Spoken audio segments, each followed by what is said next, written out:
Miguel Urbano. Lo zurdo y la actualidad de la lucha de clases. Lo zurdo es un comunista poco común hoy. Decepcionado de Rifondazione Comunista, se adhirió al joven Partido de los Comunistas Italianos. Rechaza cualquier tipo de dogmatismo. Fiel a las enseñanzas de Marx y de Lenin, se distancia del dogmatismo subjevista que durante décadas alcanzó a muchos partidos comunistas que, afirmándose marxistas, negaban en la práctica la opción ideológica. La editorial El Viejo Topo publicó en 2014 en castellano su último libro, La lucha de clases. Una historia política y filosófica. Es un ensayo difícil, a veces pesado, pero fascinante por su lucidez y creatividad. El discurso de los zurdos sobre la lucha de clases es oportuno y actualísimo en estos tiempos de confusión ideológica promovida por la intelectualidad burguesa y por un sistema mediático al servicio del capitalismo. Del manifiesto a la esclavitud. En la introducción el autor recuerda que el manifiesto comunista, ya desde su comienzo afirmaba que la historia de todas las sociedades hasta hoy existentes es la historia de la lucha de clases. En el capítulo primero lo zurdo comenta el marco europeo y mundial de explotación del hombre que dio origen al manifiesto comunista y a la reflexión de Marx que desembocó en la teoría de la lucha de clases. El choque entre opresores y oprimidos haría inevitable una lucha de clases para la emancipación de las víctimas. La revolución de 1848 contribuyó a que en vez de presentarse a primera vista como económica, la lucha de clases asumiera las formas políticas más variadas, revueltas obreras y populares, insurrecciones nacionales, represión desencadenada por la reacción interna e internacional que recurrió a medios militares y económicos, y en vez de desaparecer se volvió más dura. De Europa, salta el autor a Estados Unidos. Marx, en el primer libro de El Capital, califica la Guerra de Secesión como el único acontecimiento grandioso de la historia contemporánea. No muchos años más tarde, el gran revolucionario comprendió que la condición de los negros en la sociedad norteamericana, dominada por una oligarquía, iba a cambiar mucho menos de lo que él esperaba y deseaba.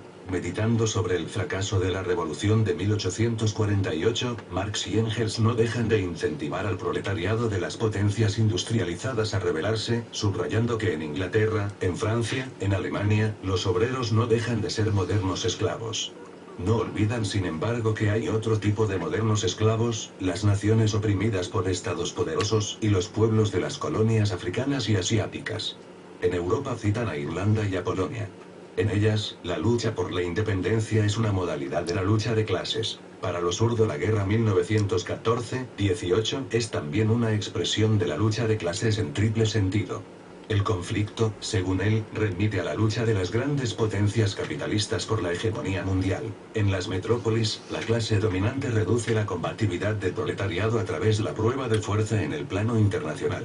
Y al ampliar la explotación colonial transforma la cuestión nacional en una cuestión social que se transforma en una lucha de clases. Avances y retrocesos de la revolución. La transición del capitalismo al socialismo y la extinción gradual del Estado son temas que trata exhaustivamente en los capítulos del tercero al Shi, siempre en el contexto de la lucha de clases exacerbada después de la victoria de octubre de 1917. La nueva política económica, MEP, fue creada después del fracaso de la política del comunismo de guerra. El hambre asolaba al país invadido por las potencias de la Entente y devastado por los ejércitos de los generales blancos. Al concebirla, Lenin sabía que iba a suponer un retroceso de la revolución, pero que era indispensable para salvarla. La clase obrera, escribió en 1920, aún durante el comunismo de guerra, ostenta el poder estatal, pero está obligada a soportar grandes sacrificios, a morir y pasar hambre. La paradoja, señala lo zurdo, se hizo más evidente con la imposición de la MEP. Ahora quien vive en condiciones económicas ostensiblemente mejores que las de la clase dominante es una clase, o sectores de una clase, que fue derrocada porque era explotadora. La aparición del Neumann, rico, corrupto y arrogante, indignaba a los trabajadores y suscitó críticas de muchos militantes del partido que llamaban a la NEP la nueva extorsión del proletariado. Destacados dirigentes como Alexandra Kollontai y su examante Shliapnikov se adhirieron a la llamada oposición obrera. Lo zurdo dedica unas páginas a la formación de la conciencia de clase. Cita a Gramsci pero, atento al lado positivo del dirigente comunista italiano, no dice nada de las ambiguas tesis gramscianas en las que se inspiró, tergiversándolas, el eurocomunismo. Invoca con este propósito las opiniones de Mao Tse cuando advertía de que la expropiación económica de la burguesía no implicó su desaparición como clase cuando el Partido Comunista conquistó el poder. La Revolución China le merece una atención especial. Lo zurdo estuvo próximo al maoísmo y así se percibe en su obra. De su libro sobre la lucha de clases se desprende la visión cuasi romántica del rumbo que tomó China después de las grandes reformas de Deng Xiaoping. Es innegable que fueron decisivas en la rápida transformación de un país atrasado, semicolonial, que creció a un ritmo inédito y que hoy controla la segunda economía del mundo. No cabe en este artículo una reflexión, siquiera superficial, sobre la compleja experiencia china. Pero creo útil esclarecer que una académica marxista francesa, Mylène Goulart, afirma en su tesis doctoral que China continúa siendo un país capitalista. Velodiario.info.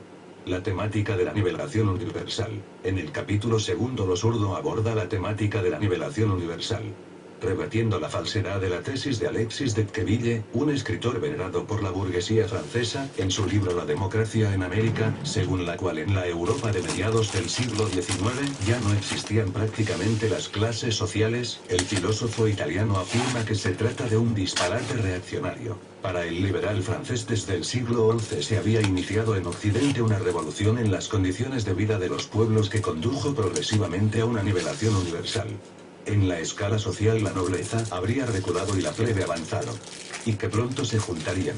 Vivió lo suficiente, murió en 1859, para verificar consternado cómo la revolución industrial inglesa echaba por tierra su absurda teoría.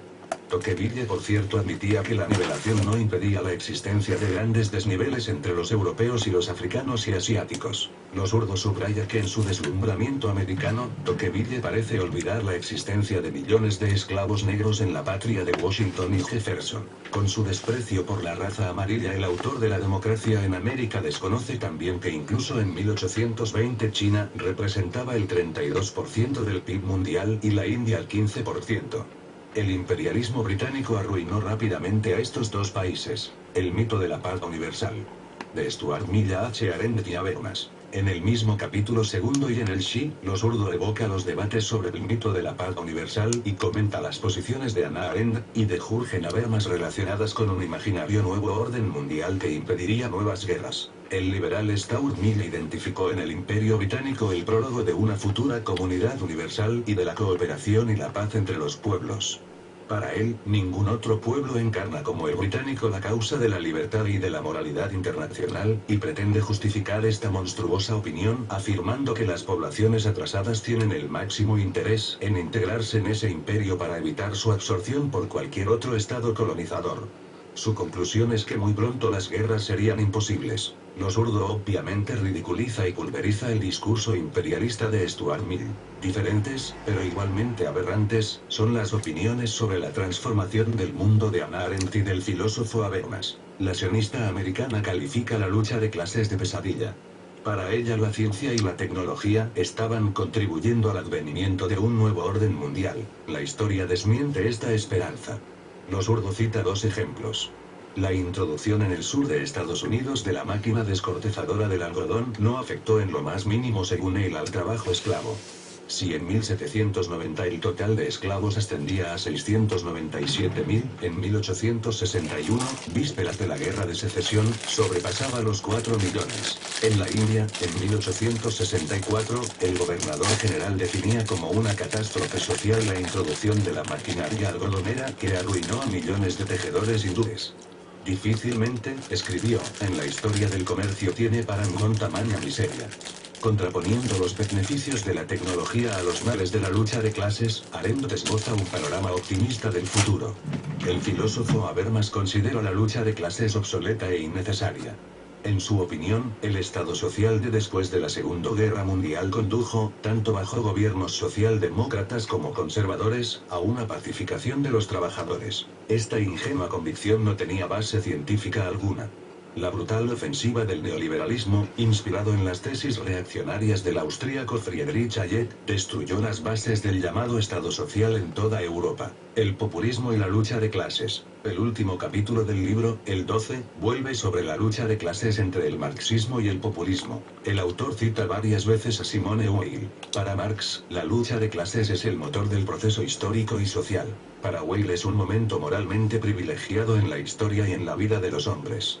La autora francesa es una crítica severa de la modernidad, de la industria y de las nuevas tecnologías. Su populismo tiene afinidades con el pacifismo de Gandhi y con las ideas del senegalés Senghor, incluso con el proyecto de Proudhon de ayuda a los pobres. Lo zurdo piensa que el populismo, sobre todo el de izquierdas, estimula una visión de la lucha de clases que excluye de su radio de acción acontecimientos decisivos de la historia mundial.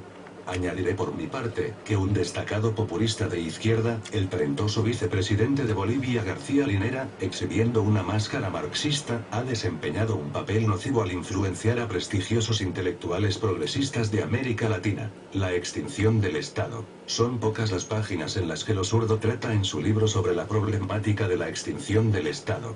No conozco otro pensador comunista que haya abordado con tanto coraje y lucidez esa cuestión fundamental. Repite lo que en otros ensayos afirmó al considerar casi romántica la tesis marxiana de la extinción gradual del Estado. El autor del Capital veía como innecesario el Estado en la futura sociedad comunista porque la inexistencia de clases sociales en las sociedades socialistas adultas lo habría transformado en una institución superflua, sin función. Marx falleció mucho antes de que el rumbo de la historia demostrase en la primera sociedad socialista la ingenuidad de la teoría de la extinción del Estado. Lenin la había defendido en su famoso libro El Estado y la Revolución, escrito en las vísperas de octubre del 17. Pero él mismo tuvo que revisar su posición. El Estado soviético, en vez de caminar hacia la extinción, se fortaleció año tras año. Por motivos muy diferentes, un proceso similar ocurrió en China, en Cuba, en Vietnam y en las democracias populares de Europa Oriental. Marx no podía adivinar las respuestas de la historia a su previsión. Ni Lenin, ni Mao, ni Fidel, ni el Che, podían anticipar que el mítico hombre nuevo imaginado por generaciones de comunistas tardaría mucho en surgir. Y sin él la transición del socialismo al comunismo es imposible. Ante la reconstitución de clases sociales, el Estado continúa siendo imprescindible. Una nota personal para terminar este texto sobre el importante y polémico libro de Domenico Lo Zurdo sobre la lucha de clases. El profesor de la Universidad de Urbino ha acumulado una prodigiosa erudición. Su cultura, que abarca múltiples ramas del conocimiento, sobre todo en las áreas de la filosofía, de la historia y de la sociología, contribuye paradójicamente a dificultar la lectura de algunos capítulos. ¿Por qué? Por la rapidez de las transposiciones. Cambia inesperadamente de un tema a otro, de un autor a un acontecimiento, de un tema económico a un ejemplo, del análisis de una crisis a una cita sorprendente, de la reflexión sobre las causas de la disgregación de Dawes al mito del hombre nuevo. Lo zurdo es siempre imprevisible. Disiento de él en algunas posiciones suyas. Pero la discordancia no afecta a la gran admiración que siento por la obra y por el hombre. Domenico Lo Zurdo, La lucha de clases. Una historia política y filosófica. El Viejo Topo. Barcelona. DL 2014. Pax. 434. Vilanova de Gaia, Distrito de Oporto. Portugal. Diciembre de 2016. Traducción. Red Roja.